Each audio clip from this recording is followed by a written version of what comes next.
변호사들이 변론 사항을 미리 준비할까요? 이것은 변호사들에 따라 다르겠지만 저는 예스입니다. 정말 똑똑하고 머리가 좋으신 분들은 그냥 기억에 의해서 하시던지 아니면 자세한 서면 내용을 보고 현장에서 요약하시던지 하지만 저는 그렇지가 못해서 가능하면 미리 요약을 해서 준비를 합니다. 물론 상황을 보고 상대방이 주장하는 것에 대한 반론을 강조하기도 하고 더 자세히 할 것인지 더 간략히 할 것인지를 현장에서 잘 판단해야 하겠지만요. 적어도 그 요약은 꼭 필요합니다. 저희 사무실에서 쓰는 노땡 프로그램이 있는데요. 거기에다가 저장해 놓으면 법원에 가서 태블릿 PC나 휴대전화로도 볼 수 있습니다.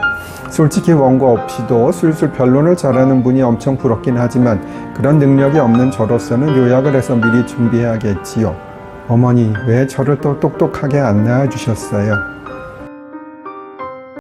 민법 1109조는 유언의 저촉이라는 제목으로 전후의 유언이 저촉되거나 유언 후의 생전행위가 유언과 저촉되는 경우에는 그 저촉된 부분의 전 유언은 이를 철회한 것으로 본다고 규정하고 있습니다.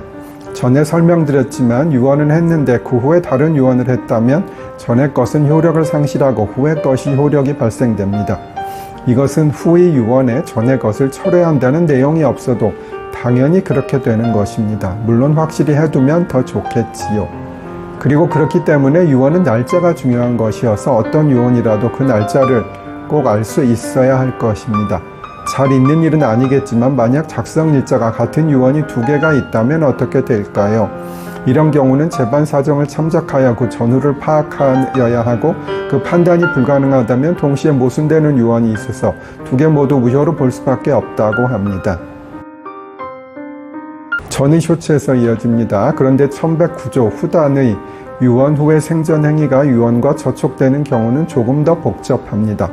대법원 판례는 저촉이라 하면 전의 유언을 실효시키지 않고서는 유언 후의 생전행위가 유효로 될 수 없음을 가리키되 법률상 또는 물리적인 집행불능만을 뜻하는 것이 아니라 후의 행위가 전의 유언과 양립될 수 없는 취지로 행하여졌음이 명백하면 족하다고 할 것이고 이러한 저촉 여부 및 그 범위를 결정함에 있어서는 전후 사정을 합리적으로 살펴 유언자의 의사가 유언의 일부라도 철회하려는 의사인지 그 전부를 불가분적으로 철회하려는 의사인지 여부를 실질적으로 집행이 불가능하게 된 유언 부분과 관련시켜 신중하게 판단해야 한다 라고 판시하여 저촉의 판단 기준을 제시하였습니다.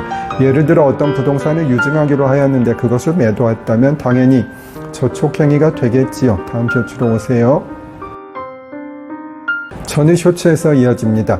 그런데 전의 쇼츠의 사례에서 그 부동산을 매도한 것이 아니고 부동산의 매물로 내놓은 경우에는 어떻게 될까요?